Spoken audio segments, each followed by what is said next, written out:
സവാരി ഗിരിഗിരിയിൽ ഇതാ 4ാമത്തെ ചോദ്യം. ഒരു പാട്ടാണ്. അന്തിപ്പൊൻവെട്ടം മെല്ലെ താഴുമ്പോൾ, അന്തിപ്പൊൻവട്ടം കടലിൽ മെല്ലെ താഴുമ്പോൾ, മാനത്തെ മുല്ലത്തറയിലെ മാണിക്കച്ചെപ്പ്, വിണ്ണിൻ മാണിക്കച്ചെപ്പ്, താനാ തിന്തിന്താര തിന്തിന്താര തിന്തിന്താര ധന ധന തിന്തിന്താര തിന്തിന്താര തിൻ, താനാ തിന്തിന്താര തിന്തിന്താര തിന്തിന്താര ധന ധന തിന്തിന്താര തിന്തിന്താര തിൻ. ഒരു കാലം ഞാനൊക്കെ ആലോചിച്ചു പോവാണ് കേട്ടോ.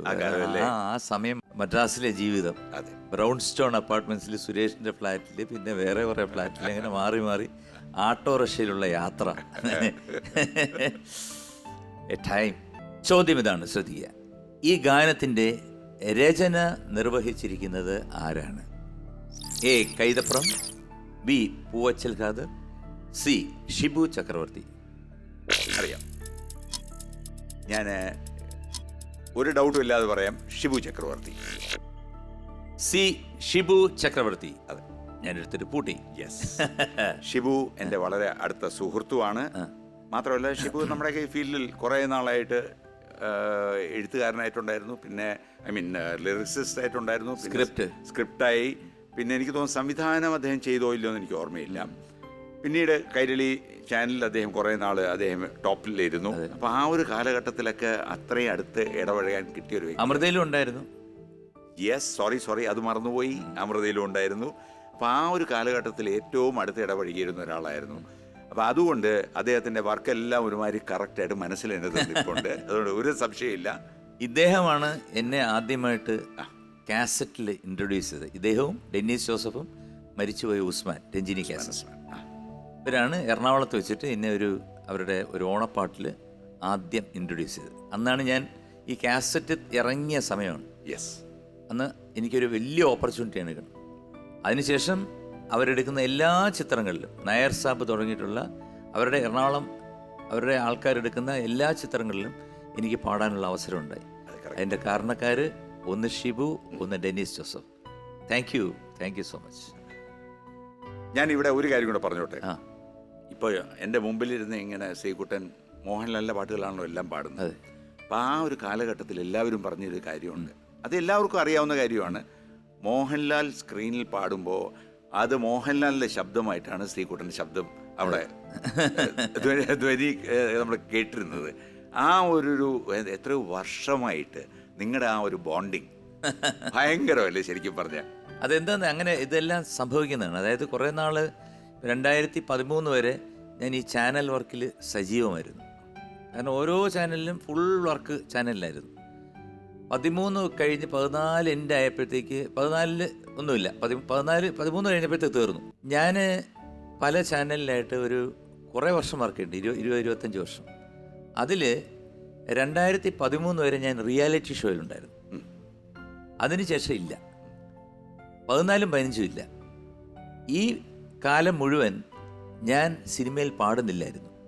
പക്ഷേ ഞാൻ ഈ ചാനലിൽ ഇരുന്നുകൊണ്ട് ആരും അറിഞ്ഞില്ല ഞാൻ പാട്ട് പാടുന്നില്ല എന്നുള്ള കാര്യം അറിഞ്ഞില്ല. സിനിമ ഉണ്ടെന്നൊക്കെ വിചാരിച്ചു അവർ. അതെ. പക്ഷേ 2014-15 ആയപ്പോഴത്തേക്ക് ഒറ്റ പാട്ടില്ല. അപ്പോൾ ഓരോരുത്തർ കാണുമ്പോൾ ചോദിക്കും, ഇപ്പോൾ പാട്ടൊന്നും ഇല്ലല്ലേ, അതെന്തിനാ, എന്ത് പറ്റി, മോഹൻലാലായിട്ട് പിണങ്ങിയ, അങ്ങനെയൊക്കെ കുറേ കാര്യങ്ങളൊക്കെ ചെയ്യും. ഞാൻ പറഞ്ഞു അങ്ങനൊന്നുമില്ല, പടമില്ല. ടി വി ഇല്ലേ, ഞാൻ ടി വിയിൽ വിളിക്കണ്ടേ, അതുകൊണ്ട് അതുമില്ല എന്ന് പറഞ്ഞു. അപ്പം അങ്ങനെ ഞാൻ അലഞ്ഞു തിരിഞ്ഞ് നടന്ന ഒരു സമയത്താണ് ഒപ്പം എന്ന് പറഞ്ഞൊരു സിനിമ വരുന്നത്, 2016. അതിനകത്ത് ഞാൻ 2 പാട്ട് പാടി, 4 ഫ്രെയിംസ് എന്ന് പറഞ്ഞു. സൂപ്പർ ഡൂപ്പർ ഹിറ്റായി. ചിന്നമ്മ എന്നുള്ള പാട്ടും അതുപോലെ തന്നെ മിനിങ്ങും മിന്നാ മിനിങ്ങേ. അത് വന്ന് നേരത്തെ പറഞ്ഞ പോലെ മോഹൻലാലുമായിട്ട് വീണ്ടും ഒരു കോംബോയി. ആൾക്കാർ മറക്കുന്നതിന് മുമ്പേ കയറി പിടിച്ചു. പക്ഷെ അത് ഇനി റിലീസാകാൻ പോണ 2 പടത്തിലും ഉണ്ട്. ഒന്ന് മരയ്ക്കാർ, പിന്നെ ബി ഉണ്ണികൃഷ്ണൻ്റെ ആറാട്ട്. അപ്പോൾ വീണ്ടും ആ ഒരു കോമ്പിനേഷൻ സക്സസ് വീണ്ടും തിരിച്ചു വരുന്നു. 100% കോമ്പിനേഷൻ മാജിക് എന്ന് വേണമെങ്കിൽ മാജിക്. യെസ്, സി ഷിബു ചക്രവർത്തി. അതെ, ഉത്തരം ശരിയാണ്. അടുത്ത സെക്ടറിൽ നമ്മൾ കടക്കുകയാണ്. രാജമാണിക്യം. രാജമാണിക്യം. ഒരു ചോദ്യം, നോ ഓപ്ഷൻസ്. യെസ്. ഒരു ഉത്തരം, 10 സെക്കൻഡ്. ഓക്കെ. ഓക്കെ ആണല്ലോ? റെഡി ആണല്ലോ? ഞാൻ റെഡി. റെഡി. റെഡി. എല്ലാം പഠിച്ചോണ്ട് വന്നിരിക്കുകയല്ലേ? അങ്ങനെയല്ല, ചില കാര്യത്തിൽ നമുക്കൊരു കോൺഫിഡൻസ് ഉണ്ടാവുമല്ലോ. ഇപ്പൊ ഈ സിനിമയുടെ കാര്യം എന്ത് ചോദിച്ചാലും ശരി, ഒരുമാതിരി നമ്മുടെ നോളജിൽ ഉണ്ട് എന്നോട് വിശ്വസിക്കുന്ന ഒരാളാണ് ഞാൻ. ഓക്കെ, എന്നാൽ അത് ചോദിക്കുന്നതിന് മുമ്പ് ഒന്ന് റിലാക്സ് ചെയ്യാം. ഓക്കെ. ഒരുപക്ഷെ ഞാൻ ചോദിക്കുന്ന അറിയാമായിരിക്കും. ആനയും ഉറുമ്പും രണ്ടുപേരും കൂടെ കുളിക്കാൻ പോയി. ആന കുളത്തിലിറങ്ങി, ഉറുമ്പ് കരയ്ക്കിരുന്നു. എന്താ കാര്യം?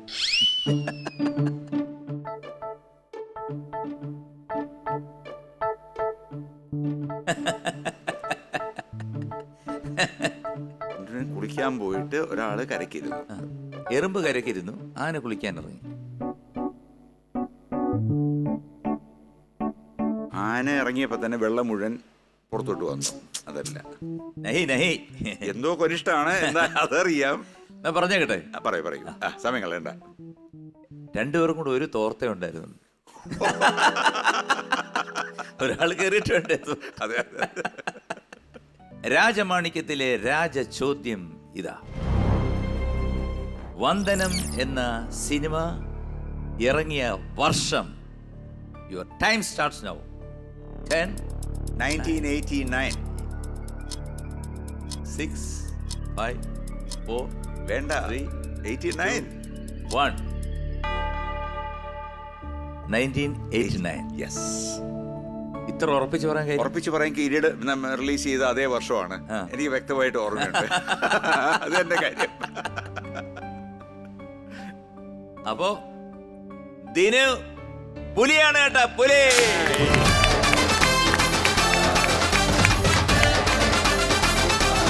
You won 20,000 rupees. Thank you. അപ്പോ പറയാം നേടാം എന്ന ഈ ഷോയിൽ വന്നതിൽ ഒരുപാട് നന്ദിയുണ്ട്. Thank you so much. Thank you so much.